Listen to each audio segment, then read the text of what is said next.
Stop right there. I gotta know right now. Pick up the guitar. Dun-dun-dun-dun-dun. Before we go any further. Like if you know what's coming next. Do you know what's coming next? Before we go any further, do you love you? No. I'm sorry. I'm a wellness professional. I talk about self-love and self-care. I had to sneak in a saccharine pink colored self-love mention. I had to. I'm sorry. #genius. I changed the words to Paradise by the Dashboard Lights to be appropriate for a wellness professional in 2017. Kind of too smart for my own good. Anyway, hello.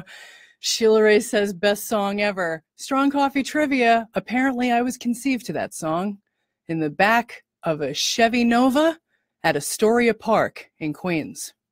This is the story that my mother's best friend told me. I cannot confirm, nor can I deny. I'm hoping it's true, because that would be awesome. Chevy Nova, what's up? Astoria Park. Anybody here from Queens? Whatever, it doesn't matter. Welcome, hello. It's Saturday. Here we are and you're hanging out with me and it's a Saturday. This is brilliant. It is, what's the date? Is it the 30th? It must be, because tomorrow night is New Year's Eve. And then it is the end of this horrible dumpster fire of a joke of a year. Get it out, get it done, get it finished, tie it up in a bow and leave it in the woods. You know what I'm saying? 2017 be damned. Here we come to perhaps the greatest year of all. And I say that, and I'm not even kidding, but I say that because in my experience, when you hit bottom, and, you know, may I not eat these words, I believe that we as a planet have hit a special kind of bottom. And there's really only one way to go, which, and you know, I say that and now I'm like, things could actually get much worse. And then I start thinking about the news that I watched last night. You know what? Let's not even talk about it. Let's talk about this. Let's talk about the things that are within our control to control. Lynette! Oh my God, it's my favorite librarian. Hi, sweetheart. Hi, Amanda. Hi. Oh my God. Okay, so here we are together. It is our 5th day together. This is our 5th live broadcast in the series. This is day 2 of The Voice. And the topic today, for anyone who's ever heard me say anything anywhere, you might recognize this word. And the topic today is shame. Specifically, how the beast and shame work together to keep you miserable and stuck and feeling like there's no options and feeling like there's no way out and feeling like you're crazy and feeling like you didn't get the instructions and everybody else did. And why the hell does everybody else have it together and you just wake up in the morning and you're miserable? All that. We're going to talk about all of that today. I have been joking around with my little give me 10 minutes, no, give me 11 minutes sign. I don't know how long I'm going to go on today. I'm not sure. I'm going to try and keep it tight because I do respect your time, but we'll see. We'll see how I do. We'll see how I do. So important, quick administrative things. If you have not yet downloaded the syllabus, sweet baby Jesus, go download the syllabus. You can do that from the link in the description on the group page. Click Strong Start with Strong Coffee to go there. You can also do it in the pinned post at the top of the page where hopefully you have already introduced yourself to the group. But if you have not, please go do that because it's important for you to make yourself known because you are important and you are here and we want to know you and we want to see you and we want to be able to say hello. Let me speak for myself. I want to be able to say hello. So just a few things that I have to say about being a woman, practicing the principles in the world, having come from where I come from. Today has been nothing shy of a miracle. I woke up feeling good. I woke up feeling good in my body and feeling at peace in my heart. I smiled within seconds of coming to consciousness. That is ridiculous. I used to wake up and feel like I was coming into another jail sentence. I remember waking up hundreds of days in a row and rolling over and being like, oh my God, not again. And I really did think that that's what life was. And the, oh my God, not again would be sort of followed quickly behind by, but it'll be okay once I can get X, Y, or Z. Once I can, you know, at different times in my life, it was different things that I needed to survive the day in order to get to. But it was always like, oh my God, I hate this. Oh my God, I'm miserable. Oh my God, here I am again to do this thing again. But at least at the end of the day, I'll be able to eat the thing that I want to eat, or drink the thing that I want to drink, or smoke the thing that I want to smoke, or whatever it was. I don't wake up to jail sentences anymore. It doesn't matter how administratively stressful my life gets, because thanks to the principles and thanks to the community that has grown up around it, and ladies, you're here, and I just have so much love for you. I just want to grab your faces and kiss you until you can't breathe, but then let you breathe because I don't want you to die. You know, I get to wake up, no matter how stressful things are, I still get to wake up feeling good and feeling capable, and like no matter what kind of a shitstorm is going on outside my window, I can deal with it. It is amazing. It's amazing. And I just want to say that. I want to honor it, and and then we'll let it go. We'll get to the content that we have for today. So, as many of you know, if you've listened to any of the prior broadcasts, I was very overweight, very young.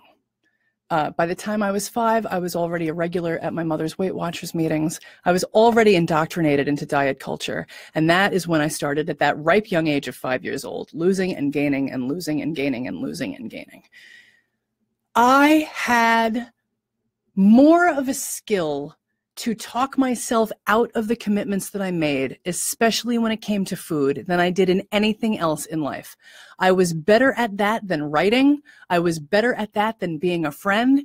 I was better at that than cooking a meal.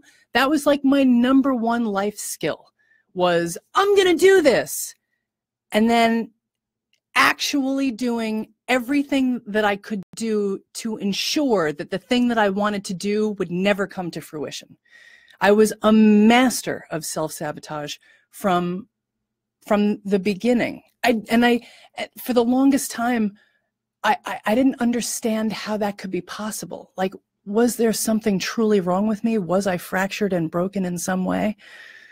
But then in my mid-20s, I finally thought that I had found a way to ensure that I would never sabotage myself again. And this is the thing that gets so many people interested in weight loss surgery, besides the doctors that push it, is this notion that there is this thing that we can do to ensure, to guarantee that we can't mess it up again, that we can't undo and regain the weight that we lose, right?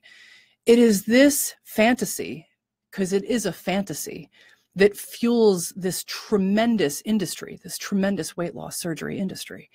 And like I have mentioned, I went in and I had that surgery at over 300 pounds. I lost a profound amount of weight very quickly. I hit the plateau of my weight loss and immediately started to gain it back, because I had not become conscious of the thing in me, the thing in you, the thing in those of us who struggle to develop a healthy relationship to food, who make commitments for their entire lives and then do everything in their power to make sure that they don't actually follow through on those commitments. It's like we have fractured personalities. I hadn't addressed any of these things, and so I started to gain my weight back. And it was that night in my kitchen when I had binged myself. I use the term lightly, I use it loosely, right? Because there was only so much I could take into my body. But as much as I could take in, I took in. As often as I could take it in, I took it in. And it was all crappy pre-processed food because that was easier going down than things like chicken breast and vegetables, right? That stuff that's sort of pre-masticated by machines, just add saliva and it slides on down. That's what I was eating. That's what I was binging on. So I binged on that. I passed out in a cold sweat, clutching my stomach, cramping, feeling like hell. I woke up in the middle of the night, devastated and disgusted with myself. And I immediately walked into the refrigerator, well, not into the refrigerator, walked into the kitchen to the refrigerator door, opened it up, and that was the moment that things changed. That was the moment that I realized that all of my efforts to fix what was wrong with me were bringing me closer and closer to a premature grave. And that if I actually wanted to live, and I did, because I had no interest in dying, I didn't feel so hot on myself, and I didn't feel so hot about the life that I had managed to put together, if you can even call it that. But I didn't want to die. I wanted to be around. I wanted to read. I wanted to go to plays. I wanted to see movies. I wanted to go to concerts. I wanted to have sex. I wanted to enjoy food. I wanted to move. I still wanted to do all of those things. But my relationship to food and the way that I sabotaged the commitments that I made to food and to my body and to my health, they were going to kill me accidentally. So I realized that I needed to take care of myself. I needed to stop trying to fix what was wrong with me. And I needed instead to just show myself that I cared by making actions, by making choices and taking actions as though I were someone who cared for and about her body, even if it didn't feel sincere. I realized that night in my kitchen, it was the beginning of this thought that took many months and maybe even years to unfold, that the reason why I sabotaged every commitment that I made, and probably the reason why you sabotage every commitment that you make, ultimately, why you gain back all of the weight that you lose each time that you lose it, why you talk yourself out of good ideas, why you are the age that you are and continue to struggle with this so much, all boils down to the shame that you feel about being you in the world. Now, we are all totally steeped in self-help culture, right? We all know who Brené Brown is. We know what shame is, right? It is this notion that we are fundamentally flawed, that you are fundamentally messed up. There is something wrong with you. And it doesn't actually matter what you do, or how much money you have, or who you marry, or where you live, or what your career is, or what you're wearing, or where you sit, or what you eat, or any of that stuff. None of it matters, because down deep, there's a crack that nothing can fix. Why on earth would you believe that? Well,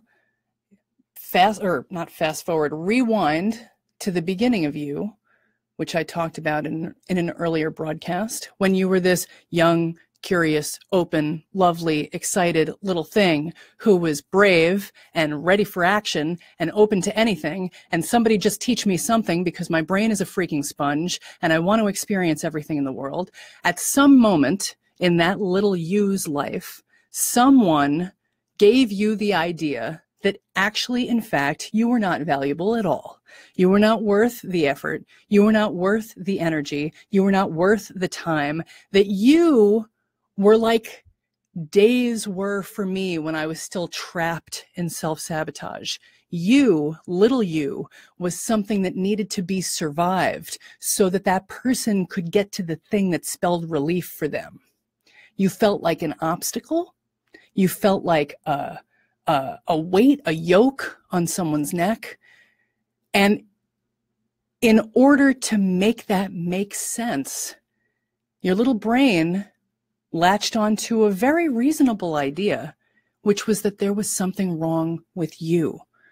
Because if that were true, that would explain everything. That would explain why you had been neglected, if you were.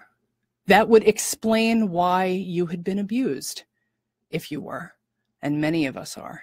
That would explain why it never felt like you were welcome or loved or important. This idea of our fundamental brokenness becomes a brilliant logical explanation for why we feel the way we feel and why life is the way it is, when we are too young to understand that perhaps the problem is not us, perhaps the problem is them. But we look up to them. They're the grown-ups. They're the ones with the power. They're the ones that know how to open things and get places, right? They are omnipotent in our eyes. So it must be us who is wrong. When that message, that notion that we are broken, when that shame gets internalized, it is with us for life. I am not going to give you, the principles cannot give you a way to slaw off that shame. I still have those notions inside me. I still have those ideas. When I feel someone's judgment, I still feel that like crippling, horrible, bruised feeling in my gut, totally disproportionate to whatever the judgment is that I'm getting from outside. Because this is one of the earliest parts of me. This is one of my earliest understandings of who I am in the world, is that there is something wrong with me. But I'm conscious of it today. And because I have the pleasure principles and the tools in that program, I am able to make choices despite that feeling, despite that idea. As a matter of fact, I am able to use that shame feeling and those ideas of my own worthlessness and my own messed upness and why can't I be successful and why is everything that I do wrong and why is everybody else so much more together than me? I can use those ideas, and I do use those ideas every single day to fuel the caring actions that make it so that when I wake up on a morning like today, end of 2017, shittiest year in history, I still wake up and I smile because I feel good in my body and I feel good in my life. Now, I want to talk about how we react to that experience of shame and how those reactions fuel our demise, fuel our binges, fuel our compulsive overeating, fuel our smoking, fuel our bullshit relationships with jerks that don't deserve us, fuel our everything that stands between us and experiencing the deep pleasures, the pace pleasures that I talked about yesterday and the day before, the deep pleasures that are our right as human beings who are alive on this planet in this moment. So there are four, well, I call them maladaptive reactions to the experience of shame. And each one of these four maladaptive reactions to the experience of shame contributes to the problem.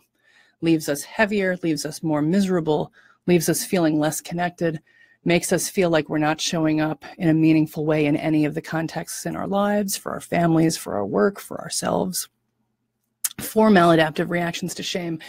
And the beast is involved in all of them, because in all of them, we are getting messages from inside of us that are fueling our own self-harm. So let me outline what the four maladaptive reactions to shame are. And I want you to listen and tell me if this resonates. I want likes. I want angry faces. I want, just hit those buttons and comment here and just let me know that you're hearing me and that I'm speaking your language. So the first maladaptive reaction to shame is withdrawal. This is a hugely popular reaction for Strong Coffee Insiders, the ladies that subscribe to my ongoing support. Why is that? Because withdrawers tend to be overachieving, intelligent females. Hear me out. So the withdrawer senses that there is something amiss. There is something awry. Perhaps she wakes up on, oh, I don't know, a Saturday morning in December 2017 and is absolutely miserable. Feels achy, the hips ache, the back aches, there's a freaking headache going on. She's dry-mouthed because she's sort of dehydrated and maybe she drank a little bit too much last night, or maybe she's got a sugar hangover, maybe she's sleeping next to a jerk, maybe the bills are late, whatever it is. And she comes to in the morning, and there are so many things, so many choices that she could make for herself in order to make things better, in order to make that day and subsequently the next morning, that would be tomorrow morning for those of you who are paying attention, feel better. But because she has internalized shame and because she has adopted the withdrawal reaction to shame, she instead thinks, oh, I really need to clean the house. I really need to clean the house because Mary and Ned are coming over tomorrow and I want to make sure that I give a good show. Or, oh my goodness, so-and-so is having a party tonight. I've got to bring my famous so-and-so covered so-and-sos. Or, you know, maybe at another day, at another time, maybe last week, she wakes up in the morning, she feels miserable, and she remembers that the PTA meeting is later, and she should probably draw up the notes from the last PTA meeting. Or she should go above and beyond at work because, you know, she's not already doing the job of 3 or 4 of her colleagues. She needs to go even further and show that she is like more competent than God, so that what? So that she can inoculate herself against ever feeling like she's not doing well enough at work. I'm not sure. The withdrawer is constantly showing up big and loud and in amazing ways for every single person in her life but her. The beast in the woman who is withdrawing as a consequence of feeling shame, ashamed that she's let it get so far, so bad, that she's allowed it to go on like this for so long, whatever it is. The beast says, oh, yeah, I mean, you could eat just foods that make you feel good today, but that would be kind of inconvenient because your family really doesn't want you to be cooking chicken and vegetables. Let's just get takeout. It's better for them. The kids like it more. Or, you know, you could join the gym and commit to going 3 to 4 times a week, but, you know, you're really needed at home right now because your partner really needs support. And sometimes that just means that you're in the house not really doing anything, but it's better that you be there just in case he or she needs you. This is the withdrawal reaction to shame. That's number 1. There's 4. Everybody comfortable? God, I hope so. All right. The second maladaptive reaction to the experience of shame is lashing out. And this is the first of our 2-parters. Lashing out can either be the overt and obvious or the more sinister and subtle. The overt and obvious is if you are sitting at the kitchen table with your significant other and you put a cup down on the table and your significant other moves the cup to another part of the table without an explanation. You look at the cup and then you look at him or her and then you're like, what the hell? And you just feel it's this disproportionate physical, painful reaction to the possibility that someone might be judging you or something that you have done, right? That is shame. That comes from a place of shame. I am so wrong that I can't even put a cup down right. And this person is alerting me to it. And now I am going to destroy them as though my mouth were a flamethrower. I am just going to take the whole shit down. That is the overt reaction to the overt portion of lashing out. The second is far more sinister and far more interesting and far more difficult to wrap our heads around and might make you uncomfortable, and I'm sorry if it does. Just understand that all of these things that I'm explaining to you right now are things that I suffer from as well. This is all from my own personal experience, right? None of this is academic. I didn't study any of this shit in any books. I was an English major, for crying out loud. Like, this is all me. So when I lash out, or historically, before I started practicing the principles, when I would lash out, that would often take the form of, well, yeah, I made a commitment to eat better. I made a commitment to exercise, and I failed. And of course I failed, because my parents didn't equip me with any of the tools that I need to treat myself well. This is their fault. So the subtle, more sinister, more devastating portion of the lashing out reaction to shame is our tendency to blame why we are not showing up for ourselves in meaningful ways on every other person in our lives that we can plausibly peg that on. Our parents for being useless wastes of space and demonstrating only addiction or neglect or whatever. Our bosses for not paying us enough money, or not giving us enough work, or not giving us enough time to take lunch so that we can go and get a healthy salad at the salad bar at the place. Or our kids for being freaking useless, money-sucking little trolls and never helping out around the house. And so we don't have any time to exercise, and we don't have any time to cook, and we don't have any time to clean. And how could anyone ever expect me to show up for myself in meaningful ways when I have to deal with you people all the time, you know? Our partners for not supporting us, or not saying the right things at the right times, or saying the wrong things at the right times, or looking at us sideways, or perhaps not looking at us sideways, but we feel like they're looking at us sideways because we've internalized this notion that we're messed up. And so every time someone looks at us at all, when we're in a certain headspace, all we can think is, oh my God, I'm a piece of shit, and everything that I do is wrong, and everything that I ever do will be wrong for my entire life, and I should just sink down into the sand. That is the blame portion of the lashing out reaction to the experience of shame. Then there's lashing in, right? This one is incredibly popular with Strong Coffee Insiders. I could just stand here right now and y'all could just list it out for me. As a matter of fact, why don't you? Go ahead. We're here live. We might as well. Write me some evil shit you say to yourself in your head in the comments. This could get ugly. Maybe I shouldn't have you do this. But you know, right? You're an asshole. You're useless. You're ugly. You're too fat. You're a joke. You're a fraud. You are not talented. You are the kind of person that people feel sorry for. You hear in your head, right?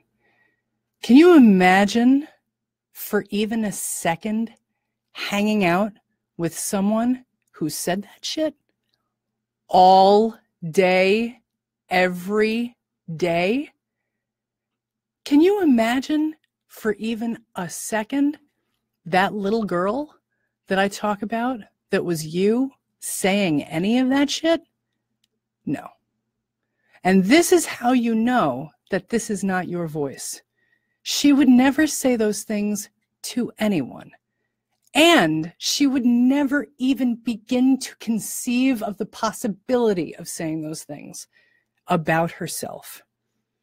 These ideas, these notions, these sentences, these horrible, hateful lines that we hear about ourselves in our heads as though it is our voice, it's not. It's not. It's the voice of the beast. It is a voice that is an echo of us believing that we are broken.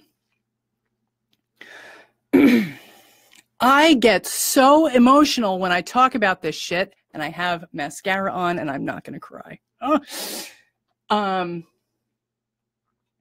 So lashing in can be really ugly and overt, much like lashing out, right? You're a joke, you're a fraud, you're horrible, you're this, you're that, you're not worth it. You're going to fail anyway, so why even try, right? This is not going to work for you. It works for everybody else. It worked for Kelly Coffee, but she's Kelly Coffee. She's special. You're right? Then there is the more subtle, which is, it's not words at all. There's no idea associated with it. I categorize it as this. In a moment, for whatever reason, maybe right now, you feel hopeful, optimistic, like there is something here for you, like there is something here that you're supposed to hear that's going to really help you. And there's this lightness and this energy, and you kind of want to take a deep breath and you kind of want to lean in.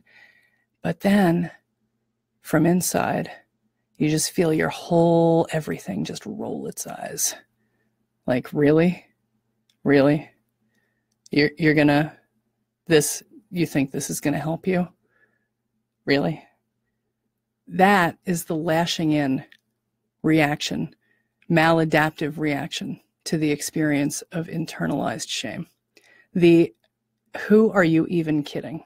Feeling optimistic. Stop. Stop. Go watch Netflix. You know. So what do we got so far? We've got withdrawal, right? The wicked together ladies who from the outside, everybody's like, oh my God, she's got it so together. She runs such a tight ship. Look at her career. Doesn't she have the most fabulous marriage? You know, like those ladies. And on the inside, they're losing their minds all the time because they're miserable and they wake up miserable. And there are choices that they could be making differently. There are ways that they could be showing up for themselves and their health. But there's so much else to do for so many other people. And so that shit just doesn't ever get done. There's the lashing out reaction to shame, which is disproportionately powerful experiences of our own wrongness when we are feeling like there's even the slimmest possibility that we are being judged by someone else. And then there is also the blame aspect, where we take the feeling of wrongness and our own inability to show up for ourselves, or our decisions to not show up for ourselves, the way that we are neglecting ourselves actively in every choice that we make. And we project that out onto everyone else and blame them for why we are not making the choices that we need to make, that are well within our rights and abilities to make, but that we are not making. And we say that it is because our parents messed us up, or our spouses don't support us, or we're not making enough money at work, or our kids are useless little trolls, or whatever it is. We can't go for a walk because we don't live in a town that has sidewalks. Projecting out why we're not showing up for ourselves and our health onto other people. The lashing out reaction to shame.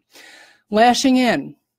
Every self-hating, horrible thing that we say to ourselves, the standing in front of the mirror and criticizing every square inch of our bodies, right? The looking at our faces and noticing all of the ways that we're aging and criticizing that and hating that and latching onto that and feeling like that is a problem to be solved.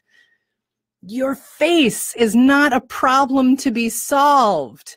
It is a beautiful face. It is unique to you. And I wish I was looking at it right now instead of looking at this fucking camera. Whatever. I love technology because it lets us connect, but I really wish that you were just standing here, because it'd be so much better and so much easier. And then I could squeeze you, because I know that these things are hard to hear. The fourth and final maladaptive reaction to shame, and the way that the beast keeps us from even having access to the deep pleasures that are our right as human beings who are alive on the planet right now, is avoidance. And this bad boy comes in two forms as well: denial and distraction. Denial is I often use the Monday morning illustration. Monday morning, after a weekend of, I don't know, partying like it's 2017 and it's finally over, right? You wake up Monday morning having drank too much, ate too much, smoked too much, done too much, not slept enough, blah, blah, blah, no water, blah, no yoga, no whatever, no Tibetan singing bowls, I don't know what. You wake up Monday morning and you feel like crap. Let's say it's because of something that you ate, or a lot of some things that you ate. And you think to yourself, I feel like crap, and it's because I ate all those things. And you know what? I don't want to feel like crap, and so I'm going to stop eating all those things. Smash cut to 2:30 in the afternoon, when you have finally begun to get your equilibrium back. And you think to yourself, you know what? I was totally overreacting. I'm fine. I'm fine. I'm going to go get some of those very monkey brains that I said that I wasn't going to have any of, because I thought for a second that they made me feel like crap, but I was totally overreacting. It's fine. Everything's fine. Fine. I'm going to go. That is the denial portion of the avoidance reaction to shame. That is also, you may be experiencing that right now. You signed up for this workshop because you don't have a healthy relationship to food, and because you have a wild procrastination problem, and because now is the most important moment for you to turn that around. If you introduce yourself in the pinned post at the top of the page, you told us why now is the critical moment to do anything possible to stop this train and turn it around, because you are sick of feeling sick, and you are tired of feeling tired, and you are done, and this is enough.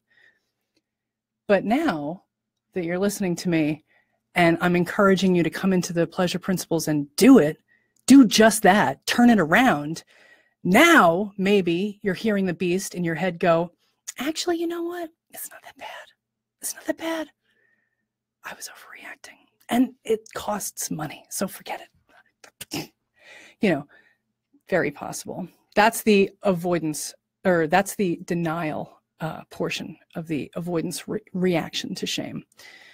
The second is distraction. And can I get an amen with the distraction? Oh my God, right?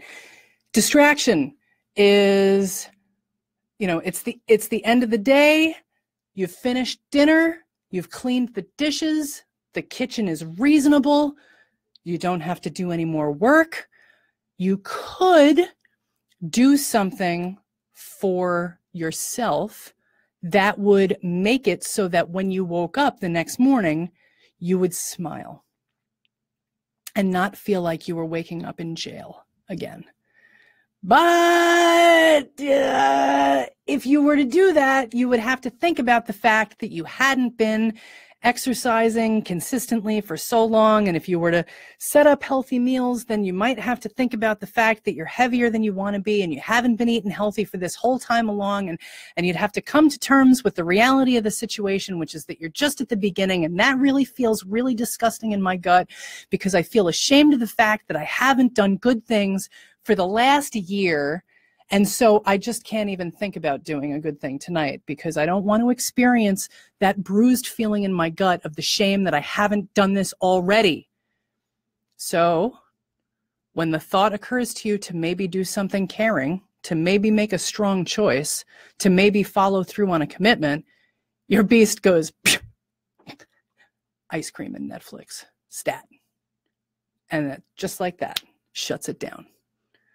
Have a good idea, begin to experience that internal discomfort of, oh my God, I can't believe I've let myself get this bad. Throw a distraction on it. Numb it out, dumb it down, doesn't exist. Mary had a little lamb, little lamb. And then you wake up the next day feeling even worse than you did the previous day. And the cycle goes on. And the cycle goes on. And the cycle goes on.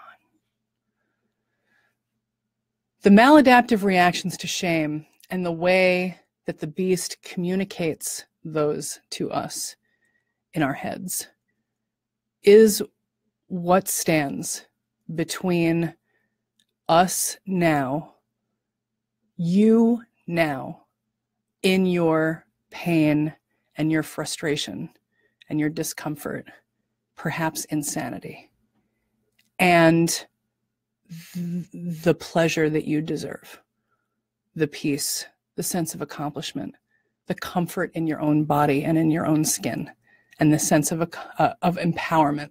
Like you are your own advocate, you are your own agent, you are your own woman, and you make your own choices. The maladaptive reactions to shame and the way that the beast communicates those things to us, these things will always be a part of us if we have them. So often, those of us who suffer from shame, those of us who struggle with self-sabotage, those of us who are trapped in the lose-gain cycle, lose-gain, lose-gain, lose-gain for a lifetime, we start a diet and we think for some reason that at some point, usually very early on in the process, these things are going to go away. These feelings that we have, these notions that we have, these ideas that we have, the shame that we have, the way that we react to it, we feel like these things are going to go away. And when they don't, we feel broken and we feel like it's not working. And we feel so frustrated. And why do I even try? Why do I even try? And then we stop. That's often the thing that pulls us out, is we're doing this thing, but it doesn't feel sincere. It doesn't feel authentic. And I still hate myself. And this is dumb. And you can't spit without hitting a woman somewhere in the world who has lost all of the weight that she wanted to lose and is standing there wearing a size 6, but has not done any of this internal work and still hates herself and her body and is not satisfied and is not happy with how things turned out. And she stops eating well and gains all of that weight back, right? This happens every day in every way to every kind of woman. It has happened to me. It has probably happened to you. One of the things that is unique about the pleasure principles is that I recognize that these things are going to be in us possibly forever, or until they're not. And it's anybody's guess, right, if they will ever go away. So any practice that is going to work for life has to take these things into account, has to take that shame piece into account, has to take those reflexive, maladaptive reactions to the experience of shame into account, and create a system around that reality that enables us to make loving, caring choices consistently that are actually being fueled by that core in you, that tendency to not trust yourself, that tendency to want to tear yourself down, that tendency to feel overly judged, that tendency to want to do and show up for everyone in your life but you. If that's all still there, can you still make caring choices? Can you still develop a healthy relationship to food? With every other practice and every other program and certainly every diet on the market, the answer is absolutely not. With the pleasure principles, the answer is absolutely yes. And that is the only way something can work for life. Like I said, for the next 2 days while we're together, the pleasure principles are 50% off. It's already a ridiculous deal because I understand how the beast operates in our heads. And I know that if I were to say, oh, this, I'm going to charge what this is worth. I'm going to charge $2,000 for this program. I'm going to charge $3,000 for this program because it's worth that. And it is. But if I were to do that, the beast would be like, you think you're worth $2,000 or $3,000? You got to be freaking kidding me. Get the hell away. I know who I'm dealing with in there, right? So the normal price is a screaming deal. 50% off, $247 is like, come on, 2 months of cell phone service, maybe 2 months of HBO, something. I just registered my kids for classes at the Y that they hate, that they go to once a week for 3 months, and it costs me about that. And yet we hesitate, we scoff, we think, oh, it's too much, I'm not worth it. right? So for the next 2 or 3 days, 2 days, it's 50% off. You get the Insider subscription for free for the first 30 days. And then that too is 50% off if you decide to stay. And I know that the beast is saying, oh, the commitments, I can't take on another commitment. I can't, I'm too busy, I'm too stressed. You can quit anytime you want. But I dare say that once you have the tools that you actually need to feel better and deal with these issues so that you can show up for yourself in meaningful ways, you're not going to want to quit, because you're going to wake up like I woke up this morning, and you're going to smile and you're going to feel peaceful in your body. And that is worth everything. Because when you wake up there, centered and focused and feeling okay, even just neutral, then you can show up with that beautiful brain and all of those talents and all of that creativity wherever you choose to. You get to choose who gets the gift of you when you wake up in that space. And that is what I want for you. Because if you're in here, something that I have said has struck a nerve with you, which means that we are sisters. We have some fundamental similarities. And I want you to feel as good as I know you can feel, because I know how bad you feel. And there's no reason for you to sit in that other than that you choose to let the beast continue to drive. And you don't let the little girl who is open and curious and totally brave and absolutely into it and let's do this, you don't let her drive. Why? Because you're more familiar with the beast? Because this is what you do? I get that. And today you can make a better choice. Today you can make a stronger, more loving, more empowered choice if you want to. Or even if you just want to be someone who makes empowered choices. Because I got to tell you, the actions come first and then the brain follows. It's not the other way around. We don't ever feel motivated and then start doing things. We start doing things and then we experience the pleasure that comes from having done those things, and that begins to build momentum. The action comes first and then the brain and heart follow. The action comes first and then the brain and heart follow. Those of you, who are already an insider, the thread today in the Klatch is, my heart is so swollen and so full. And I just want to say thank you to you ladies for posting your stories in there and posting your photos in there. It's amazing. Amy posted a little meme thing today that I wanted to figure out how to share with you guys, and then I couldn't figure out how to make my printer print from my phone, and it was all just a technological nightmare. But it said something like, once all your excuses are gone, you find all of your, help me, Sheila. Once all your excuses are gone, you find all of your goals?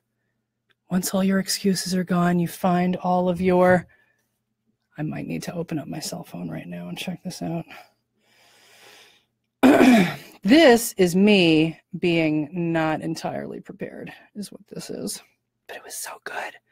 I just have to find it. Where is it? Where is it? Where is it? Oh my God, I'm not going to find it. Someone help me. No one's helping me. Usually Sheila Ray is right on the gun there to answer. No pressure, Sheila Ray. That's not your job. I don't want to make you feel like that's your job, because that's not your job. Once all your excuses are gone. Come on, help me out here. Oh, I'm in the clutch. Hold on. Now I got to load and get to the thread. And then I got to scroll down until I find Amy's post. It's worth it, I promise. Or at least I hope it is. Where is it? This is Amanda. Hi, Amanda. I'm so excited that you're in there. Hi, Val and Claire. There's Amy. Come on. Give it to me. Give it to me. Oh my goodness, where is it? I'm clicking on it. Ah! And after all that, when I gave up all my excuses, I found all my results. When I gave up all my excuses, I found all my results. And here's the hard thing about this, though, and this is where I'll end. And thank you so much for all your patience and for dealing with my emotions. The excuses that you have are valid. They're valid, right? Your parents could have done better, right? Your spouse could be doing better. Your boss could be doing better by you. Your kids could be chipping in more. Your town could have built more sidewalks. There could be more hours in a day. Like, all of your excuses are completely and totally valid and reasonable. I mean, unless they're not, but only you know that. But you're no dummy. Like, the reasons that you look at as the reasons why you can't make this decision, like, I get it. I hear them. I hear you. I see the reality. And that little girl can figure out a way to make it happen anyway if you put her in the driver's seat. Put her in the driver's seat. We'll buckle in. We'll be okay. You'll be okay, right? The beast is no longer necessary. Probably won't go away. We'll probably sit in the back of the bus and scream things at you. And you know what? That's okay. It's okay. You can take good care of yourself anyway. You can take better care of yourself for having that constant reminder going in the background. That's what Principle 1, that's what the tool in Principle 1 enables us to do, is use the beast's bullshit as fuel for self-care. And that's the genius in this practice. And that's what makes it usable for life. So get in here and join us. The link is in the description of the post today, this broadcast. I'm also going to send out an email in a couple of minutes. I hope that you're well. I wish I could see you. I wish we could be drinking coffee together instead of staring at this little webcam thing. Come into the family. You already belong here. I will talk to you tomorrow. Tomorrow is the now, which you would know if you had the syllabus. And if you have not yet downloaded the syllabus, please do that. Tomorrow is the now. And then tomorrow is New Year's Eve. And then the following day is New Year's Day. And we're done with this stupid year. And it's all going to be joy and sunshine and power, except when it's not. But even when it's not, we're going to use that as fuel for more good things. Take good care of you. Thank you for giving me this time. I appreciate it. I respect your time a lot. And I respect you. And I can't wait to see your beautiful face. All right. Take good care.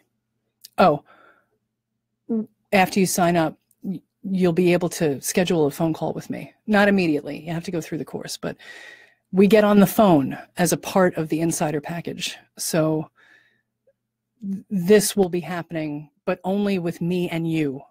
And there's no time to lose. So let's do this. All right. Take good care. Bye for now. See you tomorrow.